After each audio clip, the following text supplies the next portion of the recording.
Welcome to Moving Conversations, a podcast for movement professionals by movement professionals. If you coach, train, or teach movement, Pilates, or fitness, then this podcast is for you. With more than 60 years of experience in fitness and Pilates, your hosts, Brian Ritchie and Nora St. John, explore the science of human movement, diving deep into the facts, myths, and common misconceptions, hoping to spark thought and conversation about how we view fitness and movement. Now, let's jump into Moving Conversations. And welcome back to Moving Conversations. I'm Brian Ritchie. Joining me as always is Nora St. John. Good morning, Nora. How are you doing? Very well. It's just after the new year. I'm not sure when you guys are listening to this, but for us, it's just after the new year. And we're very happy to have you here. And it's, this is California in the slight winter, so it's a little gray and overcast, but otherwise doing well. Okay, y'all have nothing to complain about the slight winter. No, we do not. Yes, slight is the word. Because we just had a massive storm come up yesterday. This will probably drop in 2 weeks, this podcast. So when people hear it, they can remember 2 weeks ago when we had this massive storm blow across basically from the Midwest to the East Coast. And we got lucky. All of ours was rain. But oh my gosh, the rain and wind, things were coming down sideways, and it was. Oh man, it was crazy. Thank goodness we weren't a little further north, because that much rain, we would have been socked in a blizzard, guarantee. Yeah, no, and I heard like Philadelphia had some massive flooding, kind of worse than Hurricane Sandy. So yeah, a lot of water happening your way, a lot of crazy weather. If anybody knows this area of Washington, D.C., and they had to close the Bay Bridge because the winds were too strong. Oh. Yeah. So when they have to close a massive bridge that connects, the eastern and western shore of Maryland, it was intense. And there's areas that have a shelter in place because they can't clean up fast enough. So it was pretty bad around here. Wow. That sounds like no much fun at all. Yeah, not much fun. But today we're going to talk about some fun stuff.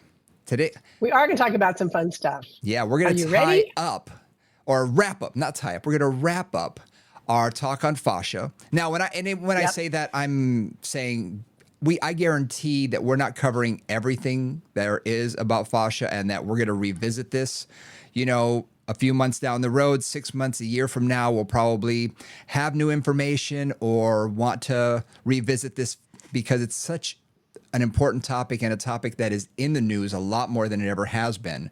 I mean, I've had clients bring me articles from New York Times and Wall Street Journal on it. So it's now becoming more in the popular culture to talk about. So I'm sure we'll come back to it. But today it's all about, okay, we know what it is. Now what do we do with it? How do we make it stronger? How do we train fascia? So let's jump in. The first thing that I want to say, and this is just one of those things that I think is really important to say, is that if you are moving, you are training your fascia. Yes. Whether you're moving in an extreme way and you're working out every day and you're swimming and you're bicycling and you're running, or you're sitting at your desk. Yep. Whatever you're doing, your fascia is responding to that. And I said, creating your fascial suit based on the activities that you live in. Right. So your fascia will get tighter in the areas that need more support or that are shorter. It'll get longer in the areas that are a little more mobile or have a little bit more range. And that's just how it goes. So let's just start with that. OK, because there are you can only do this to train your fascia, only do that. It's like, no. Whatever you're doing is training your fascia. It's just what you're trying to do with your fascia and what the best way to train it is for you and for your goals. Right.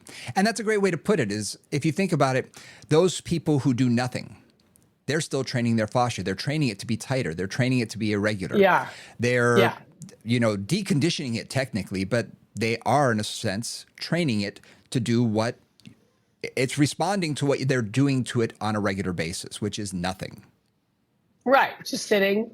Exactly. Their computer, right? Or sitting, watching TV, or driving, or whatever, right? All those things will train your body. It may not train optimally, but your fascia will respond. Exactly. So someone who is doing an aerobics class, for instance, technically is training their fascial suit. Someone who is doing a HIIT workout is training their fascial suit. Someone who's doing yoga. I'm just trying to think of the extremes here. Yep. Someone who's doing Pilates, Absolutely. doing whatever. They're all training it in a specific way. It just depends on how you want to train it for your goals. Exactly. So we want to talk about a few key concepts in terms of like how people are starting to think about training fascia. And again, this is, as we talk about always, this is the beginning of this concept. Yep. This is, there are not a lot of studies done about the effect of certain kinds of training on the myofascial system. Those are really just starting to be worked on now. So really a lot of this is speculation, conjecture, as we say, based on what we understand is the physiology, how the fascia works. So we're making some stuff up here, people, just to be clear on that. Okay. But at the same time, just because there's no empirical evidence doesn't mean that it's not true. It just means it hasn't been proven yet. Correct. Or disproven yet. Correct. I just want to make sure that yes, we're going off here. We're going to be talking about a few different things that we think are true based on our experience and our observation of bodies in motion over 60 plus years between the two of us. But that doesn't necessarily mean that science will bear everything we say out. Just to be clear on that. Yep. The first thing that I want to bring up is the idea of fascial glide. So this gets, we talked a little bit about it with the thoracolumbar fascia last week. For those who haven't joined us for all 3 sections, there's 2 more sections for this podcast. This is number 3 on fascia. And one of the things that we talked about there was that integration of the different layers of fascia, that ideally you have good, solid glide between the different layers of the tissues. Right. So, for example, very simple example, if I am bending and straightening my knee, all right, in the myofascial system, you have your quadriceps, which go around the thigh and end up at the linea aspera, right, in the back line of the leg, back line of the thigh, of the femur. And then you have your hamstrings, which sit on top of that in the back. And between those, there is a layer of fascia. And there's something called the intramuscular septum, which is kind of between those 2 layers of muscles. Now, those muscles act in different ways, right? One is contracting while one is lengthening. One is like one is contracting. And even if they're not changing length, they're still moving in different directions potentially. And they actually move a fair ways. Excursion of muscles is much longer than you would think. We kind of have this image that they barely move. They actually don't. They can move several inches depending on where you're looking. One good example of that is watching somebody's calf who's got a really tight calf, and you watch them rise up onto the ball of their foot, and you'll see that gastroc like a whoop, really move an inch or 2, right, from its resting position to its active position. So that in mind, it's very important that those muscles are able to glide in an appropriate way against each other when they're doing their normal functional movement. Yeah. And even if we just think of it from the physiologic standpoint, there's a lot of glide that occurs even, we go back, back to my physiology days when we talk about how muscles contract, you see that gliding, of the muscle tissue. The filaments. The filaments gliding. Actin-myosin. Exactly. So we've always seen that. And when it comes to the fascial system, if anybody goes online, you can take a look on YouTube, or there's a ton of videos. If you just type in fascia, you'll see the hydration of the tissues, but you'll also see the different layers of fascia sort of sliding and gliding over one another within the tendon.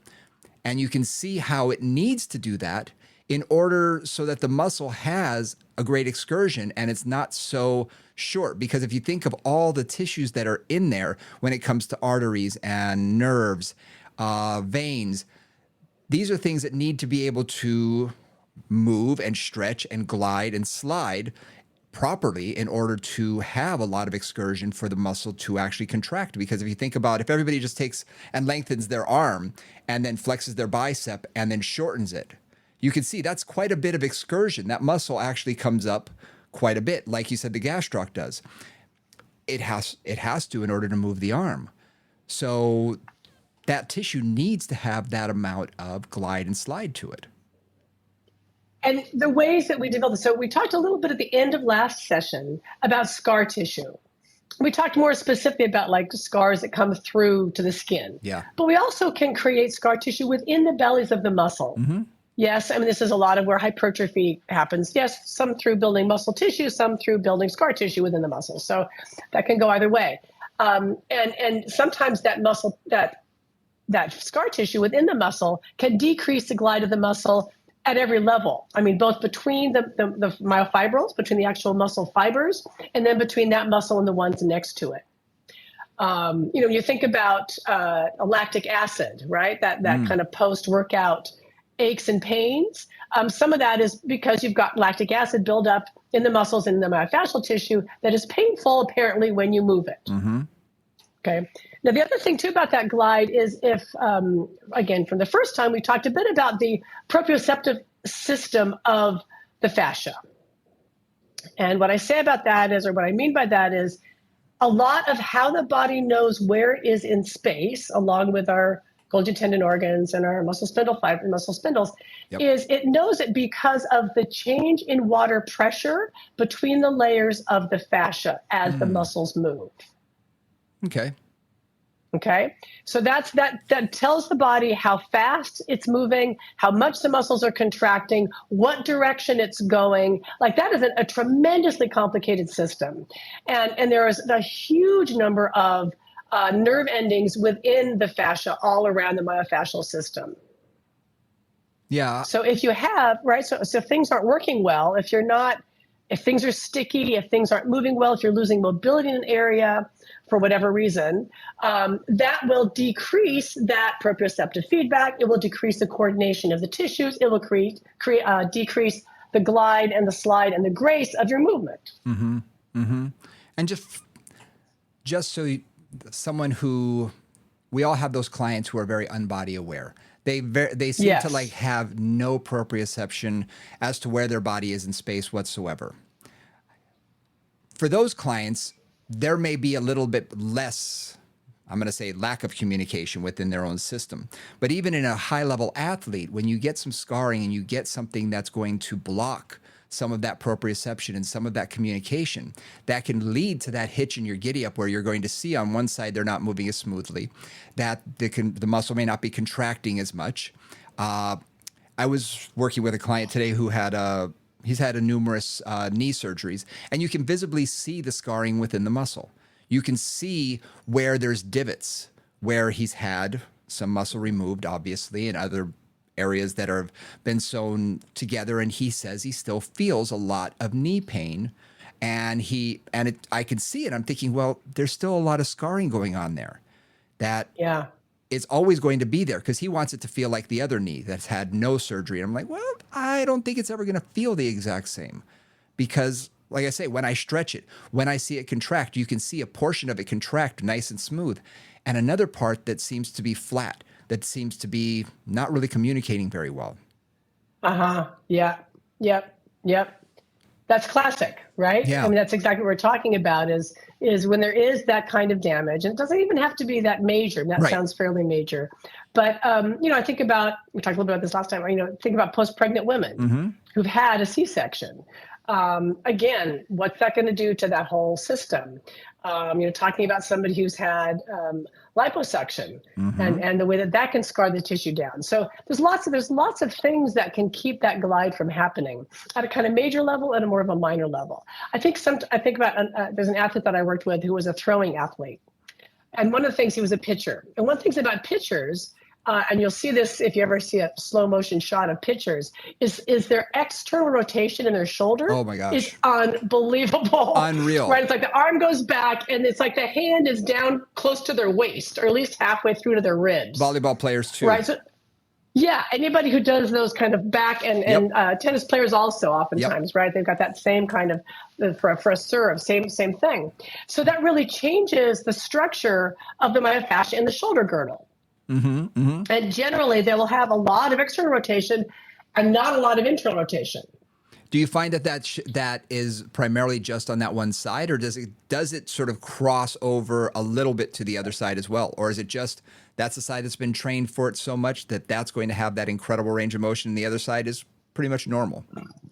I find it's more on one side. Yeah. I mean, when I look at the back of a tennis player who's a serious tennis player, there is no symmetry on the two sides. Sure. The lat looks different. The trap looks different. I mean, everything I can see just on the surface level. Yep. Their hips are often different. Their waist looks different. if you look at the erector spinae along their spine, though, I mean, it can be radically different. Baseball So players too. anybody who's, yeah, exactly. Anybody who's a one-handed athlete or a primarily one-handed athlete, again, that fascial suit builds quite differently. Yeah. Something that I will often, I'm going to take a little detour here for a second, but athletes that I have that are older, that still are participating, whether it be in something like golf, baseball, softball, something that is very one-sided, I will remind them to do things on the other side as well, because things like their spine has done that one rotation so many times in one direction that, yes, you've built your fascial suit to accommodate that one direction, but now they may be experiencing low back pain, or they may have some serious muscular imbalances where in their 40s they're now talking to them. That even just if they're a golfer, I'll say swing the golf club the other way just a few times every couple of holes. Just you don't have to make it perfect, just to unwind the tissues a little bit and remind the body how to recenter itself almost. And to a person, they all say, my golfers at least, it makes a huge difference. My baseball players and softball players swing the other way and they say, it feels so silly. I said, you're not trying to hit a ball. You're just trying to unwind those tissues and retrain your system a little bit. Yeah, absolutely.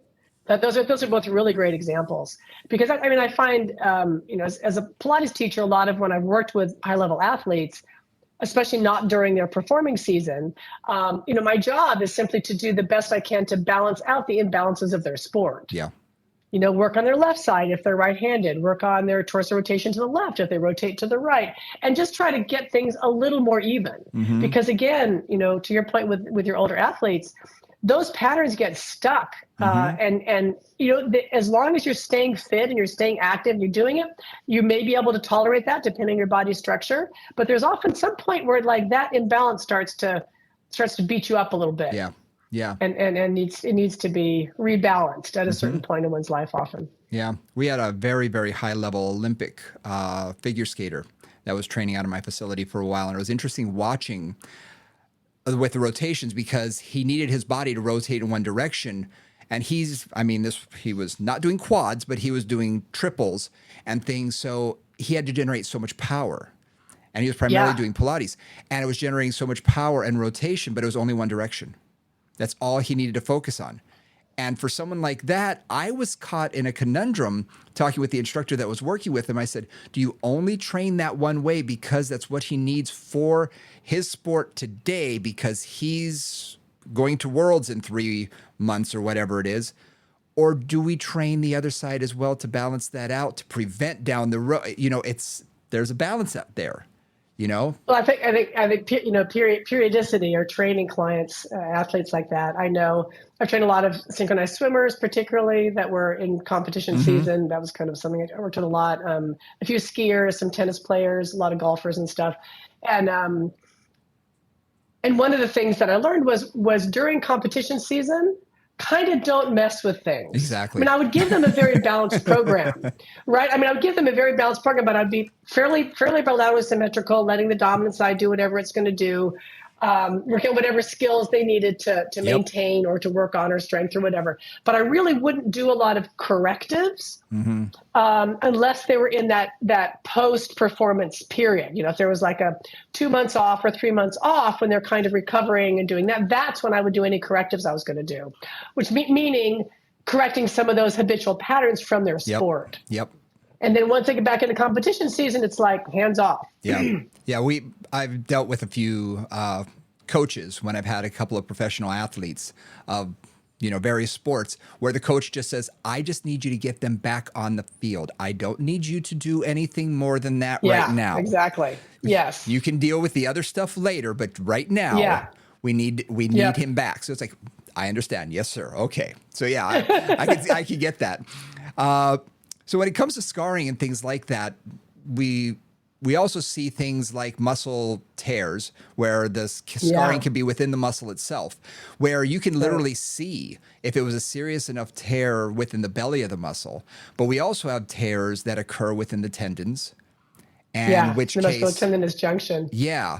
Where, and there's various types where, they can go back surgically and there's enough tendon on both sides that you can overlap it and surgically repair it. Other times it pulls right out of the bone itself or pulls the bone with it.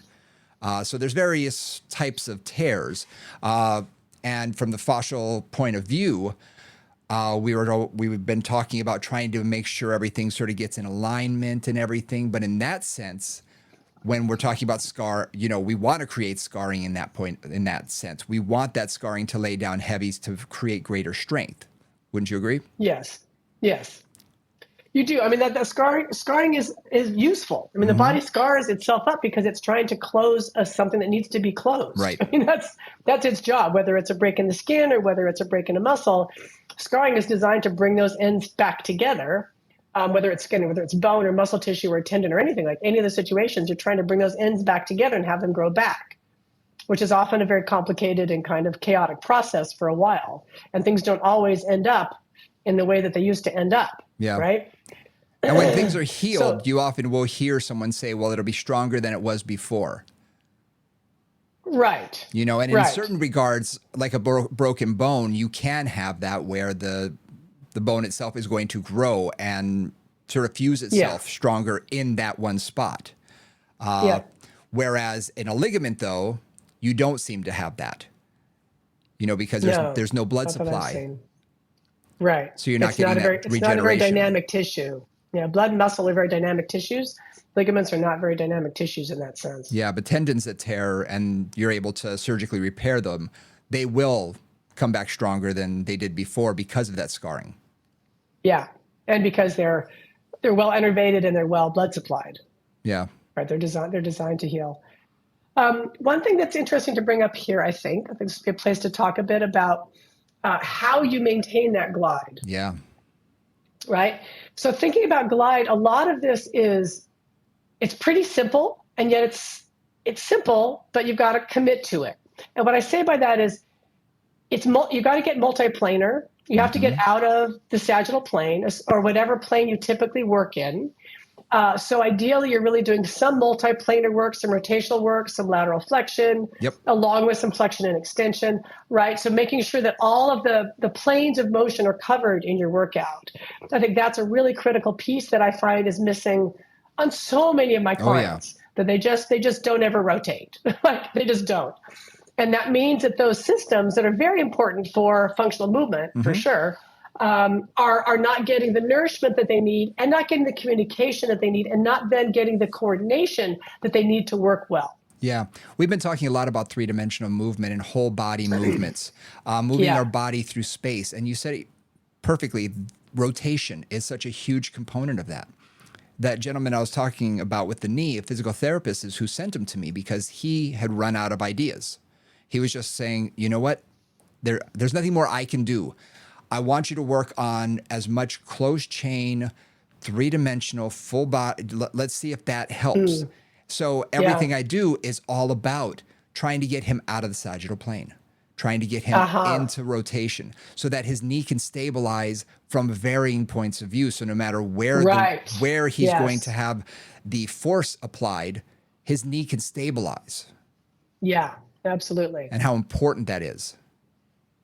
I've worked a lot on that with any of my running athletes, my running cutting athletes, soccer players and that kind of thing, where absolutely they get so into their sport, which is, if they're just a runner, it can often be pretty sagittal. But if you really are a soccer player, it's like you're moving in all planes at all times.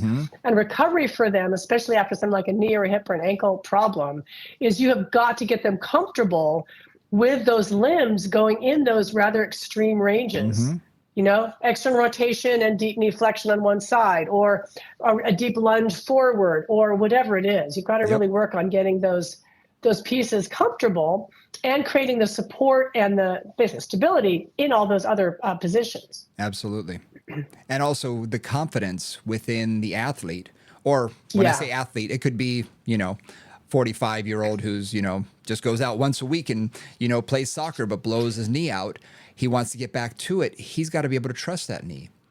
And we hear about high school students who never get back to where they were after an ACL.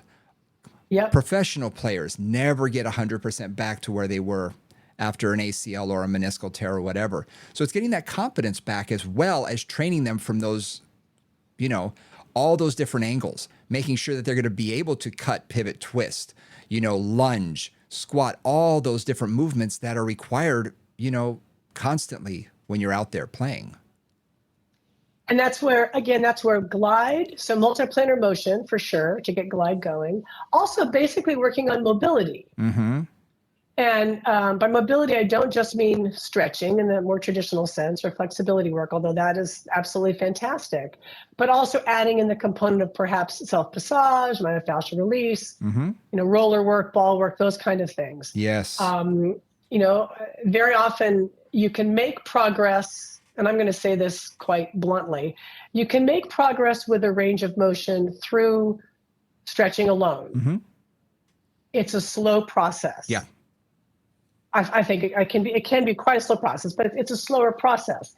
If you combine that with either self-massage and myofascial release work or manual therapy, you can make much quicker progress on whatever issue you're trying to solve. Yes. I've just discovered that a long time ago that myofascial release has been crucial in getting people to get back after an injury. A client who literally left here earlier today was re-diagnosed with frozen shoulder. She never 100% recovered. And a lot of what we had to do was mobility work because things were still frozen. And I said, look, it's not just stretching.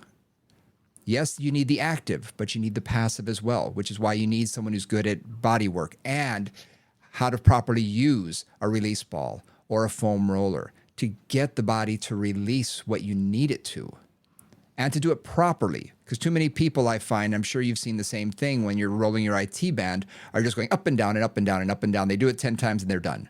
It's like, well, you've ironed your pants really well.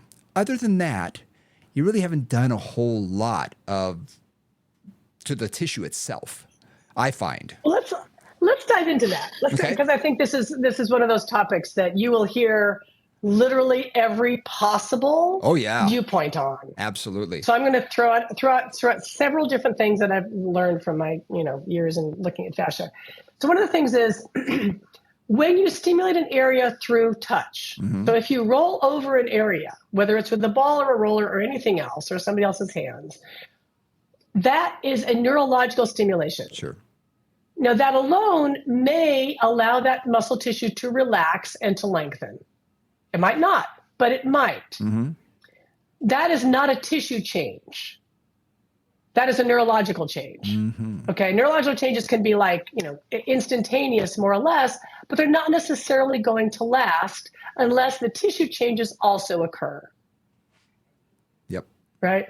So when I'm then thinking about, then the next layer on that is if I'm really doing some rolling, and this is where you get everything from the rumble roller with vibration to the melt roller, right? Like very, very, very soft and gentle and relaxing and breathing and very aggressive and kind of pounding your pulse. Yeah.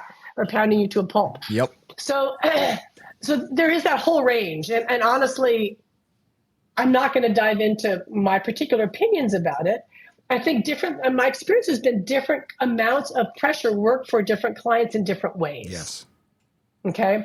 Once again, I feel like that softer, gentler approach, like the melt method, allows some fluidity, perhaps some more hydration to come into the tissues and some of that neurological change. Sometimes, though, the more aggressive response will actually help to break up some of the connections that have developed between different fascial layers, the skin and the muscles underneath it, or the muscles in each other, that are inhibiting the movement, which is a lot of what something like Rolfing or structural integration do, right? Is they often will go in and really attempt to clear out some of those connections that are not in the proper direction, the proper place. Yeah, and you see a physical therapist.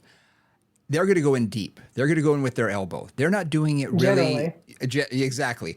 The one I'm thinking of, my physical therapist is fantastic, but I've got an incredibly high tolerance for pain, and she about makes me jump off the table at times. She goes over it.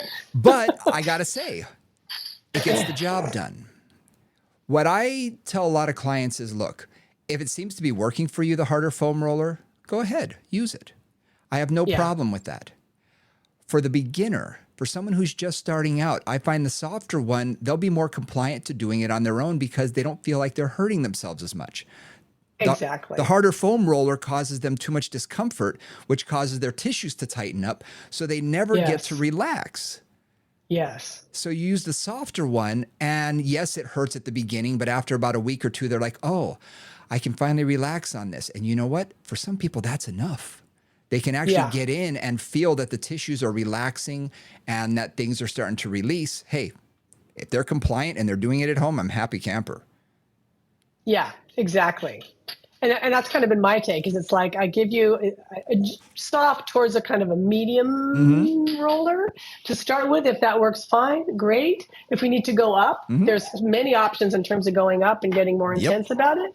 And again, that's client compliance, that's client pain threshold, and that's client stoicism, right? Yes. A lot of my athletes, it's like what I find in terms of a lot of my athletes and dancers too is they have tuned their body to tune out pain signals until they are like screaming. Yeah. Often. So their pain threshold is extremely high, which isn't always helpful for them, in all honesty. Sometimes they need to tune that down to get more subtle signals sooner before an injury actually occurs. But that's one of those things, right? That sometimes people need a lot of stimulation to get the response because they've really tuned out anything more subtle. Other clients are the other way around. Princess and the Pea feel absolutely every single thing that happens, are completely sensitive, and they need a more subtle approach. I will suggest this too. Tell you a great story. I was in Seattle teaching. I was teaching a class on the knee. So, of course, the idea of the IT band release came up. And, of course, it is controversial. Now, a company that will remain unnamed, because they're not paying us, but a company that will remain unnamed was giving out free foam rollers. So everybody had these foam rollers in the class. And before the class started, I was watching how many people were rolling their IT bands. I said, oh, okay, interesting. So when this thing came up, I said, y'all have your little rollers with you, right? And people started raising them up. I said, great. I said, how many of you have been rolling your IT bands pretty regularly? Well, first I said, how many of you have tight IT bands? Every hand goes up. I said, okay, how many of you have been rolling with a firm, hard foam roller, for a while now, for at least 6 weeks? Every hand goes up. 6 months, every hand goes up. How many of you have been doing it for years? Almost every hand goes up. I said, shouldn't it be released by now? And you could just see the look in their eyes like, oh. And I said, if something doesn't seem to be working, why not try something else? And even for my athletes who like that harder, every once in a while, if I'm not seeing a result, I'll say, I want you to try with the softer one. And I want you just to hold that spot and just breathe and relax and let it go and let's have a conversation. And then after a little while, they're starting to see, oh, I can actually relax on this now. They'd actually taught their body how to withstand that much torture, that they were tight the whole time and tightened up. And it's like, okay. So my thing is, if one's not working, try another, because it may be the individual, and it may be that your body's gotten used to one style or the other. Try something else and see what happens. And if it doesn't work, hey, you can always go back. The thing I'll often say to bring that up again, because this is something I always ask people, is it's like, if you do myofascial release work once a week, nothing will change. Yep. It will hurt just as much this Monday as it did last Monday, right? Yep. So one of the things that, and again, this is one version, one study, but one thing that's come out of the fascial stuff is two things. One of the things that's happening there is a neurological piece. We talked a bit about that. The second thing that's happening there is dehydration and rehydration of the tissues. Yep. Right, that you're literally squishing water from one side. Think about a sponge, right? Your tissues have a lot of water in them. And by rolling it out, you're kind of moving water to one end and then moving water to the other end. And what was interesting was, according to some studies, it takes about 36 hours for your body to actually rehydrate after that process. So a lot of people suggest not rolling every day, but every other day. Sure. Because, allowing the rehydration to happen. Because some of the other, theory of rolling is that you dehydrate the tissues, you push all the water out, or, you push some water out. And when it rehydrates, it brings in fresh nutrients, fresh water, fresh whatever is necessary for those tissues. Yep. So you get a healthier tissue environment, basically. So that's another thing too, is it's like, so thinking about that every other day bit. And then also thinking that I know, particularly the IT band, if you do it every week, again, once a week, you'll not get anywhere. 2 or 3 times a week, and you'll generally start to feel like it doesn't hurt as much every time. Yep. Right. And sometimes you'll find you get really to a place where it's pretty comfortable, and then you don't roll for a month or 2, and you come back and you're better than you were at the beginning of your previous version. Some stiffness may have come back in, or some pain may have come back in, but not always. Yep. So it's one of those things where you've got to really play with frequency, Yep. tension, right? How much resistance, or what kind of roller tension you're using, and what you're working on. Yeah. And that makes a lot of sense. And that's kind of what I tell people when I first start with them. I will say do it every day, but only because I know human nature. They're not going to do it every day. Exactly. If you say every day, you're going to get, if you're lucky, you'll get 3 times a week. Bingo. I get that. Yes, exactly. Absolutely. So, and then, I will modify that. And then, of course, when they stop hurting and everything's good, they stop rolling. And then when it comes back, you tell them, hey, have you been rolling? Oh, no, I forgot. Okay, let's get back on that. Go back into it. Exactly. And it starts feeling better again. It's like, hey, good. Now you know. And I do have a maintenance program for some people where when they do start feeling good, it's like, hey, even on my IT band, my knees and things, when it's bothering me, I do it more often. When it doesn't bother me as much, I'll hit it once a week. And I find that maintenance is fine. Yeah, exactly. Because it's just maintenance at that point. And I don't need it as much. But when I need it, I up the frequency. Yeah, exactly. And it's a tool, and it's an easy tool, right? And it's a wonderful tool that way. Now, one other thing I'll bring up here, because I've heard from so many people, you should roll in the IT band because one long argument I've had with some people is it's so strong, it won't do any good anyway. That's one argument. The other one is you can damage it. And I'm kind of like, okay, now, depending on how firmly you roll or whatever else, maybe you can. But those are diametrically opposed viewpoints on rolling out the IT band. So anyway, I just like to say that, my experience, and certainly there's been a ton of people who've been rolling IT bands out for decades that have neither caused damage, and have had that be effective. So I just like to bring that up in terms of just a very, very wide swath of the population finds that this is not a problematic thing to do. Yeah, absolutely. My thing when I try and explain to people the reason why I want them to roll is I do explain that we want glide and slide between our tissues. And a lot of times the IT band and the quadricep especially can almost adhere to each other. They get these little fascial adhesions. And suddenly they're moving together instead of having that gliding motion. And that's when we see whenever that vastus lateralis contracts, we have that lateral pull of the patella a lot of times.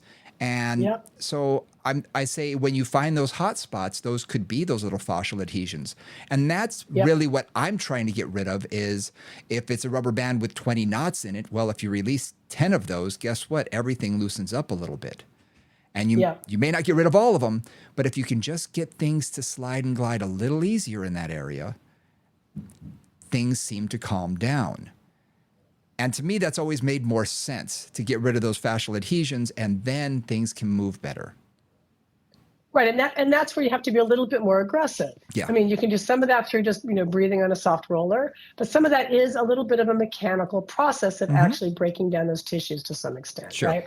And that's just, again, it can be manual, it can be with a roller, whatever, but just understanding where on that spectrum you are. Yep.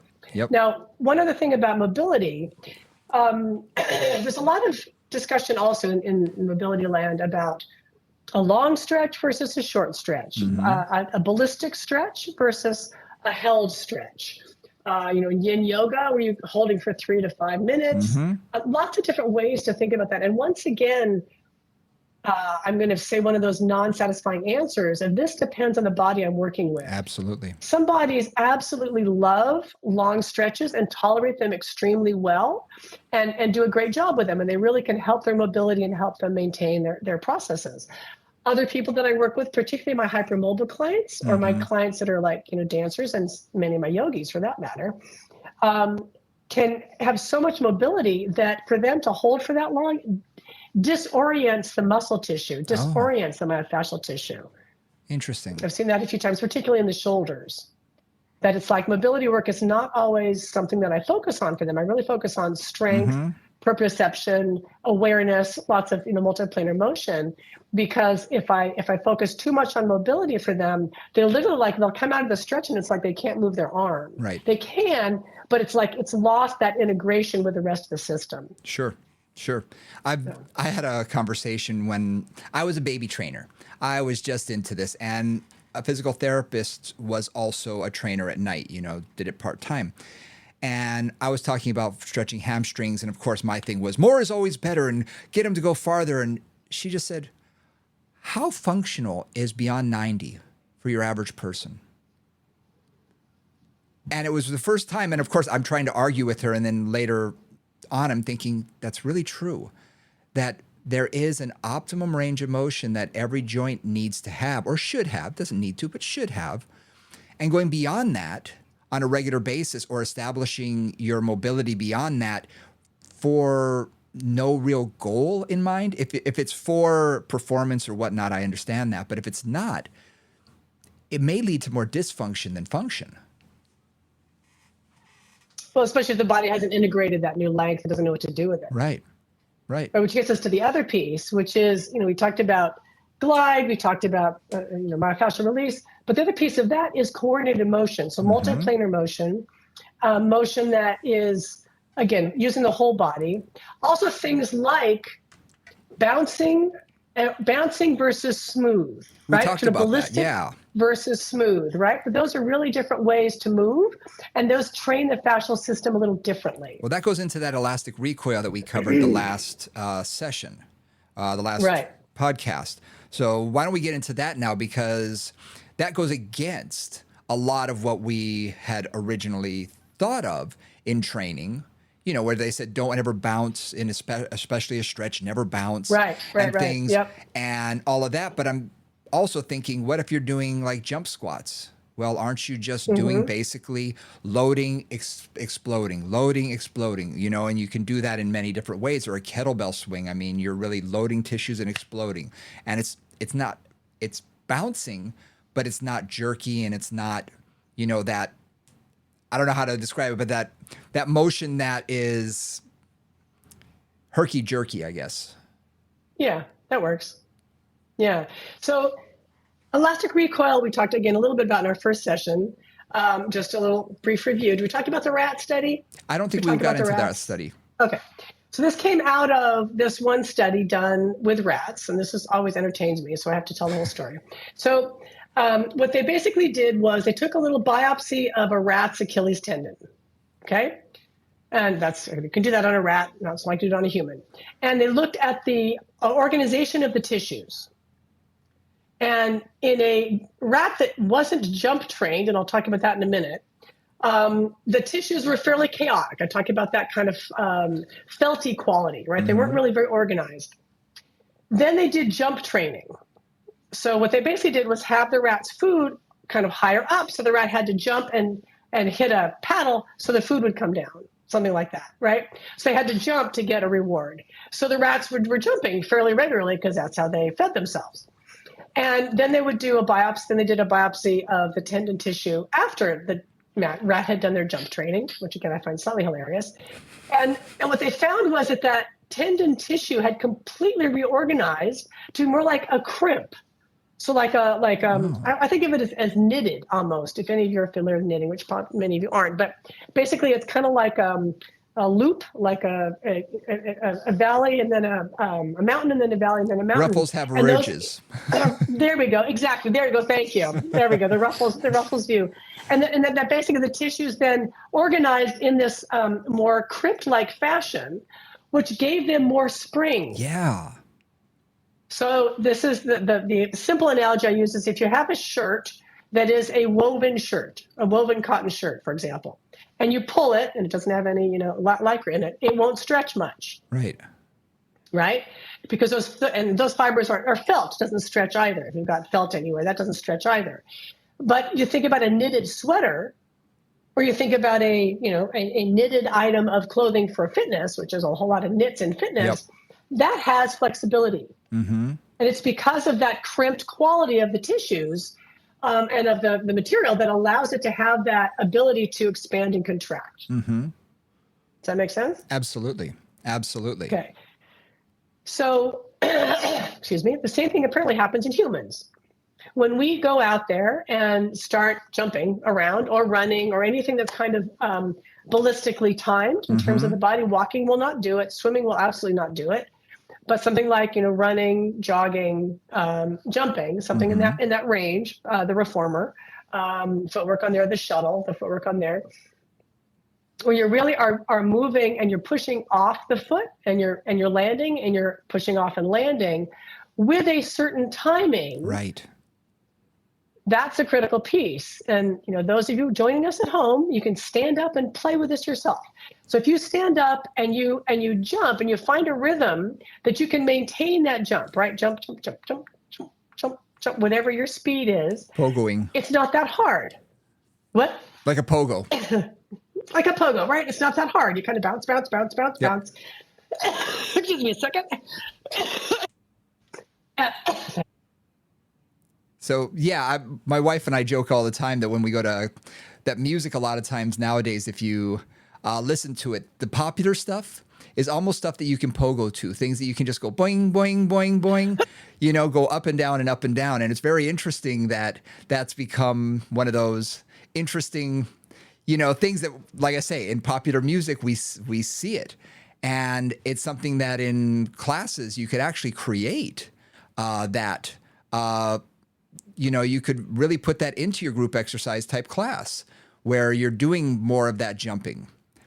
What I noticed with my clients, I started them on some jump training, is it's very uncomfortable for a lot of them. It's incredibly uncomfortable. On the shuttle is one thing because you can get them into that rhythm, but as soon as you take them into a gravity laden environment, even having them just jump up to something that's 2 inches tall. I mean, it's not that much, or an inch. You see this weird, giddy up sort of thing where they can't really get into it and they have to almost be retrained. It's something that neurologically they can't seem to figure out. If that makes any sense. Absolutely. No, that rhythm is critical. For jumping, that rhythm is absolutely critical. And for elastic recoil, what they found is that, let's say somebody is jumping at a good rhythm. What happens is their body is actually responding quicker than their muscles or their neurological system would allow. Mm-hmm. So in other words, there's an energy storage in the tendons that then gets released quicker than the nervous system or the muscles will allow. Nice. And almost any body part can be trained in this fashion, because let's just think about a tennis serve. Let's think about serving a volleyball. Let's think about throwing a ball. You're coming back and then you're coming forward. So you're loading those tissues and then you're exploding. You're loading and you're exploding. Same with a jump. You're going into a squatted position. You're loading the calves, the quads, the hips, and then exploding off of that. And again, doing it in a method that would be more rhythmic. For a squat could be something like the kettlebell swing, where you don't have to use anything heavy. You can just sort of get into that, that motion and get into that rhythm. Right. So that's one way to think about training the tissues for elastic recoil. Yeah. Is adding, adding swings, adding jumps, adding things where you're winding up the tissues and you're releasing, and you're winding up the tissues and you're releasing. Kettlebell's great for that.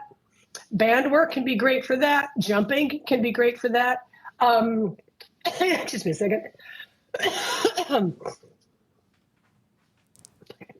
One of the teachers that I worked with on this, Robert Schleip, worked with a man who was an Olympic coach for runners in Canada. And they talked a lot about how important that spring is for runners.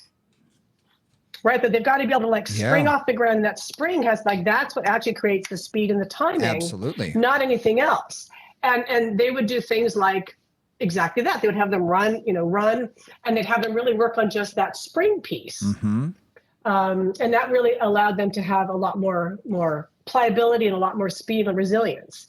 The other thing too is if you ever watch somebody do parkour. Yep. right? In that case, they're jumping and landing in lots of different ways, again, in lots of different angles, different distances. And that would be a classic elastic recoil training. Mm-hmm. Right? Jumping from here to there, jumping over here, landing here, but then landing, with your feet spread this way, jumping up onto your hands. All of those things are going to have some of that elastic recoil quality. Absolutely. Yeah. Interesting. In the last little while, I've been playing with a new piece of equipment, which is based on centripetal motion. You see these all online and things like that. And I played with one a long time ago. And so I thought, I'll get one for my studio. It's inexpensive. And it basically, the harder you pull it out, it wants to pull you back in. So you go to the end range and then it's sort of, it's two discs, weighted discs that, you wind it up like a yo-yo, you pull it, and then it pulls you back in. You pull it. Uh-huh. But what's interesting is how I want to use it is in more of a sense of rhythm, for a one-arm pull. So I'm pulling and then back and pulling and back. And I find this nice rhythm and I do it for 30 or 40 seconds. And I do the other side.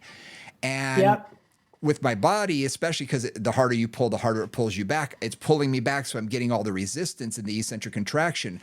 And I'm pulling with the concentric, but it's that rhythmic sense that really feels almost like a dance. Yeah. And I'm getting clients to do it and they love it. They're like, this feels really good. And they can't tell you why. It's like, and I said, it's the rhythm. And they say, yeah, it just feels really good to do this. And I mean, you can do it with a band, you can do it with anything you want. But I sort of rediscovered this just by playing on my own body and saying, this feels really nice. So it's interesting. I love that. That's really exactly what you're looking for, right? Yeah. And that's a beautiful way to work the glide and the elastic recoil and the strength and everything else in a really dynamic, integrated, coordinated way. Fabulous. Love it. Yeah. So it was just one of those things that, like I said, I just started playing with it and I'm like, I'm going to play with this for a couple of months and see how my body responds and put it in with clients here and there and see how their bodies respond. But it was very interesting that how many clients were saying it feels good. And that was sort of my aha moment. It's like, okay, this feels good. I like that. So training that elastic recoil in a different way. And again, because I was using this machine, and again, you can use bands, you can use other things. It was a way that I could use instead of just trying to do, like I said, kettlebell swings is the one we always talk about to train this, but I was able to do it with rowing, with pressing, with chops, high and low chops, even with straight arm pull downs. And you see this with people use, I forget, it's like a ski ergometer that's straight upright. And you can see them pulling straight arm, basically they're doing straight arm pull downs, but they're getting into a rhythm. And I'm like, interesting. So it's really neat that you can see that rhythmic motion feels good and is easier to train than you think. And that's something, you guys can incorporate that into just your work with clients. Yeah. I mean, one of the things that I think a lot about in terms of Pilates is relatively traditional Pilates it keeps a rhythm. Like take a mat class and you really won't stop. It'll keep flowing from one thing to the next, the next, the next, to the next. More contemporary, more rehab-oriented Pilates often kind of breaks things up or breaks things down. There's a little piece of this and then a little piece of this, a little piece of this. And one of the things that I just encourage you to find is the flow. I find for any of us who are very detail-oriented teachers, which I'm sure some of you are out there, it's easy to lose the forest for the trees. Mm-hmm. But the forest is really important. Just the movement, the flow, having the client find the flow, whatever exercise it is, moving in, moving out, finding it to be fluid and organized. That's a really effective way and a really useful way to think about the myofascial training, is just find those rhythms in whatever you're doing. Yeah. Right? And help your client to find those rhythms. And except for group exercise and fitness, it's not really talked about much. No. Because everything is isolated, everything is body part oriented or machine oriented, and you really don't get into those rhythms nearly as much as you do in like a dance, a group exercise, or Pilates, or even some flow yoga classes. Yeah, exactly. Yeah. Just something to think about as you start to train people. The thing too is, add some jumping in for people. Yeah. And honestly, and the reformer is fantastic for that, because you put the jump board on, you can take the weight as light as you need to, Yep. and just start to work on getting those pieces going. And like Brian, clients can't jump for beans. Yep. I mean, most of them really have if they have never done that in the past and it's not something they've trained, they're terrible at it. Yeah. But it's a very useful skill to develop, and you can just think about how that that gets the fascia going in a little more healthy way. And if you think about, especially for our older clients, we need to work on power. We need to get them to be able to, because they're going to be in a situation where they're crossing the street and a car is going to be coming and they need to move quickly. So they need to have that speed or that power to be able to push off quickly to get the heck out the way. Exactly. So it is functional as well. Yep. Yeah. So to wrap up, so we've talked a bit about, again, elastic recoil, doing rotation, adding that concentric, eccentric, or reciprocal action with resistance. I love that. Mobility, thinking about, again, what are you doing with your mobility? Are you doing it through yoga, through flexibility, through myofascial release? Thinking about the glide, and then thinking generally about that coordinated whole body motion and having to get the whole body to work together. That I find is, I have a couple of clients in their 70s that I'm working with, and man, that's the hardest thing. Everything is kind of, you see the breaks in the kinetic chains. Like, it just kind of dies here, and then it dies there, and then it ends up over there. And the more I can get those flows going, the better they feel. Yeah. Yeah. The only thing I'm going to add to that is be patient. This is going to take time. We talked about fascia restructuring or reorganizing. Takes time, 6 to 18 months, maybe longer, depending on the person, depending on their hydration, depending on what they do with it. I mean, if they're only training with you once a week and sitting on their butt the rest of the time, don't expect their body to change very quickly. It's going to take time. Right. For our athletes, it may be a little bit quicker. So just be patient. Don't think, wow, it's been 10 sessions and, I am not seeing a lot of change yet. Be patient. It's going to take time. Exactly. It's going to take time. Absolutely. It really does take time. Rebuilding our fascial suit takes a long time and a lot of work, honestly. It's not something that's going to happen on its own. It's not going to magically be different. Exactly. Like with, honestly, everything we do in fitness. Exactly. There aren't magic bullets. People always want them, and we still don't have them. Yep. No magic bullets here. No. Well, we covered a lot today. We covered a lot. We did. A lot on training the fascia. And again, this is a topic we will cover again, I promise, because there's so much that's coming out on a regular basis. And the more we know, the more we can sort of be better at how we train our clients. The more information we have. And we also just always hope that whatever we plant in your brain just sparks some ideas, sparks some ways of thinking about the body, ways of thinking about movement, ways of thinking about your clients that maybe you've thought about and forgotten about, or maybe you just haven't thought about. Yeah. So that's also our goal, is just to give you some inspiration along the path. Absolutely. Well, thanks for joining us on Moving Conversations. Hopefully this did spark some thoughts and questions, and you'll be questioning, things. And if you do have questions, hey, reach out to us. We got a couple of emails this week talking about, hey, would you like to, how about covering this topic or that topic? And guess what? For that person who does have something specific that said that they wanted to cover tennis elbow, guess what, gang? We're going to be covering it. Or golfer's elbow is what she wanted. We're going to be covering it in the next couple sessions. So don't worry. It's on the horizon. Don't worry. So if you have a topic you want to discuss, drop us a line. movingconvos@gmail.com is the best way to get in touch with us. And if you like the show, please give us a 5-star review, subscribe so it's in your inbox every week. And until next time, keep on moving, guys. Bye.